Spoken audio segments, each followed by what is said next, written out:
তো হ্যালো বন্ধুরা, আজ আমি বেরিয়ে পড়েছি শ্রীরামপুর থেকে মুর্শিদাবাদ যাওয়ার জন্যে। তো মুর্শিদাবাদে যেখানে বাবরি মসজিদ তৈরি হচ্ছে সেখানকার আমার রিজার্ভ হয়েছে আজকে। তো আমি আজ সোজা যাব শ্রীরামপুর, সেখানে লোকজন উঠাবো। লোকজন উঠিয়ে আমি বেরিয়ে পড়ব মুর্শিদাবাদ বেলডাঙ্গা যাওয়ার জন্যে। তাই আমি গাড়ি স্টার্ট করলাম, স্টার্ট করে আমি বার করে সোজা পৌঁছে গেলাম পার্টির বাড়ি। এবার পার্টির কাছে গিয়ে আমি ফোন করলাম, পার্টি বলছে 5 মিনিট দাঁড়াও, আমি চলে আসছি। তাই আমি বসে আছি। এবার পার্টি এসে গাড়িতে সব লোকজন উঠলো। উঠার পর এই যে সামনে দেখতে পাচ্ছেন একটা ছোট্ট ভাই বসে আছে, সেই সবাইকে নিয়ে আমি সোজা বেরিয়ে গেলাম মোজামপুর হয়ে। এবার ন্যাশনালে উঠে সোজা টান দিলাম, তাই 18 মাইল টোল ট্যাক্সে এসে পৌঁছালাম। 18 মাইল টোল ট্যাক্সে এসে টোল কাটালাম, কারণ রাস্তাগুলো সব পুরোটা ফাঁকা ছিল, তাই গাড়ি টেনে আসতে পারলাম। ফারাক্কা ব্যারেজে উঠলাম। ফারাক্কা ব্যারেজে উঠে দেখছি সেখানেও পুরোটা ফাঁকা হয়ে আছে, এবং ফারাক্কা ব্যারেজে 9 বার টেকিং আছে, তাই পিছনে পিছনে লরির পিছনে এগিয়ে চলে আসলাম সোজা ধুলিয়ান ডাকবাংলা। ধুলিয়ান ডাকবাংলা ক্রস করে পৌঁছে গেলাম আয়রন ব্যারেজ। তা আয়রন ব্যারেজটা ক্রস করতেই সোজা পৌঁছে গেলাম আর বহরমপুর বাইপাসে।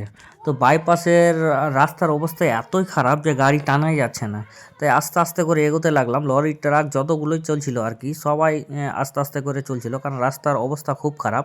তারপর এসে পৌঁছালাম বেলডাঙায়।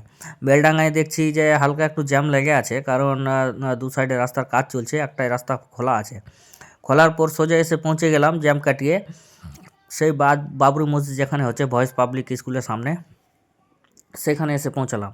এবং এইখানে এসে পৌঁছে দেখি এত লোকজনের ভিড়, কারণ আজকে 4 দিন হয়ে গেল, 4 দিন পরেও লোকজন কমে না। আর তাই আমি রাস্তায় গাড়ি না রেখে আমি পার্কিংয়ে গাড়ি ঢুকালাম, কারণ ন্যাশনালের সাইডে গাড়ি রাখা ঠিক না। তাই ওই যে দেখছেন আমার গাড়ি নিচে লেগে আছে। এবার এই সাইডে এসে দেখি এত ইটের পাহাড় হয়ে আছে যে এই এতগুলো ইট মনে হয় ইট ভাটাতেও নেই, 5 থেকে 6 লক্ষ ইট হবে এখানে, যেগুলো পড়ে আছে। আর একে একে লোক নিয়ে আসছে, একটা দুটা করে এনে এনে আবার দিচ্ছে। তো ট্রাক্টর এদিকে খালি হচ্ছেই, অনেকগুলো ট্রাক্টর আছে, খালি হচ্ছে, মাঠে প্রচুর লোক। এবং এই ভিড়টা হচ্ছে দান করার জন্য ভিড়, যে মানুষ লাইন লেগে দান করছে, যে আপনারা দেখতে পাচ্ছেন কতটা দান করার জন্য লোকজনের ভিড়। যে যতটা পারছে নিজের সমর্থক হিসাবে দান করছে, এবং স্ক্যানারও দেওয়া আছে। এবার ভিড় এতটাই ভিড় যে মানুষ লাইন লেগে লেগে টাকাটা দান বক্সে ঢুকাচ্ছে।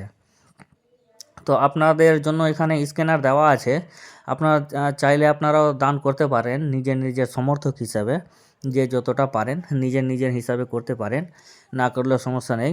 আর তারপরে এই সাইডে দেখেন এতটা লোকজন নামাজ পড়ছে, যে ইঁটগুলো দেখেন, ইট রিপোর্টাররা ভাইরা রিপোর্ট করছে। এবং আমাদের শ্রীরামপুরের লোকটি কি বলছে শুনুন। আমাদের গ্রামে বাবরি মসজিদের জন্য ইট নিয়ে যাচ্ছে, দেখো কিসের জন্য এসেছে দাদা?